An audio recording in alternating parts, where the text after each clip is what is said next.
சந்தடி இனிமேல் ஓயும், உறக்கம் இனிமேல் கலையும், உணர்வுகள் இனிமேல் பூக்கும், மொட்டுகள் இனிமேல் மலரும், கட்டுகள் இனிமேல் அவிழும், விட்டு விடுதலையாகி வைகோ வெற்றி சரித்திரம் படைத்த திருமானூர் இதோ வழிகாட்டுகிறது என்று சொல்ல தகுந்த வகையில் நான் திருமானூரில் எத்தனை தடவை வந்திருக்கிறேன். அண்ணன் மதிப்பிற்குரிய அண்ணன் சின்னப்பா அவர்கள் திமுகவின் ஒன்றிய கழகத்தின் செயலாளராக இருந்த பொழுது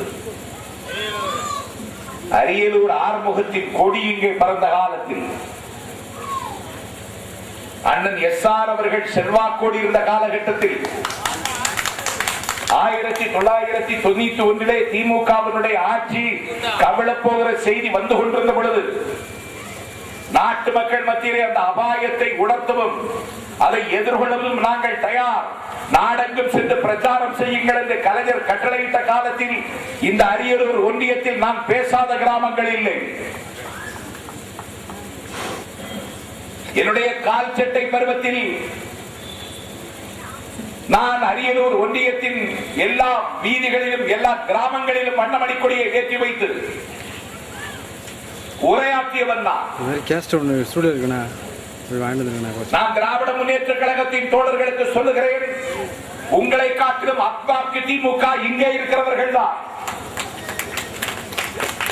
நாஞ்சில் சம்பத்து பிறக்கும் பொழுது திமுகவாக பிறந்தவன். என் அண்ணன் பெயர் கருணாநிதி, வருத்தப்படாது. என் பெயர் சம்பத். தயவு செய்து என் மீது கோபப்பட்டு விடாதீர்கள். என் தம்பியின் பெயர் ஸ்டாலின். என் இன்னொரு தம்பியின் பெயர் ஜீவா. மலையாளமும் தமிழும் கலந்த மணிப்பிரவாள நடை பேசுகின்ற, நீலத்திரைகள் ஓரத்தில் நின்று நித்தம் தவம் செய்கிற, குமரி மாவட்டத்தின் எல்லையில் ஒரு கொல்லையில் பிறந்த நாஞ்சில் சம்பத்து பிறக்கும் பொழுதே திமுகவாக பிறந்தவன் நான். எங்கள் தந்தை அப்போதே எங்களுக்கு இப்படி பெயர் சூட்டினார் என்றால், உண்மையான திராவிட இயக்கத்தை உருவாக்கப் போகிற ஒரு பெரும்படையில் நாஞ்சில் சம்பத்தினுடைய பங்களிப்பு இனிமேல் தான் அதிகமாக போகிறது என்பதையும் திருமானூரிலே நான் தெரிவித்துக் கொள்ள கடமைப்பட்டிருக்கிறேன். நம்பிக்கையோடு எங்கள் பயணத்தை தொடர்வோம். தேர்தல் முடிவு ஜெயலலிதாவை இன்றைக்கு முதலமைச்சராக கொண்டு உட்கார வைத்திருக்கிறேன். பிரச்சாரம் செய்தவர்கள் நாங்கள். 2G ஸ்பெக்ட்ரம் அலைவரிசை அந்த இமாலய ஊழலை கண்டித்து ஜெயலலிதா ஒரு பொதுக்கூட்டம் பேசியிருப்பாரா? இல்ல.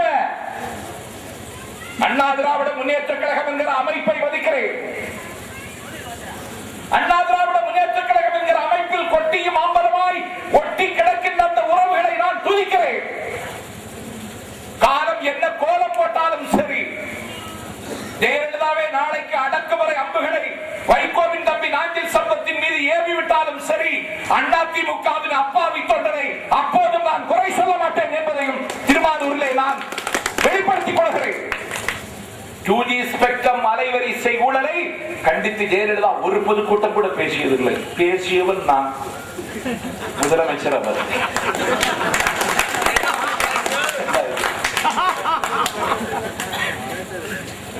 எனக்கு இதுதான் இந்த உலகம். எல்லா படிப்பை நாங்கள் தான் செய்தோம். நாங்க சும்மா ஏங்கிட்டே இருப்போம். இன்னைக்கு நான் வந்த நேரத்துல சும்மா விட்டாரா ராமநாதன்?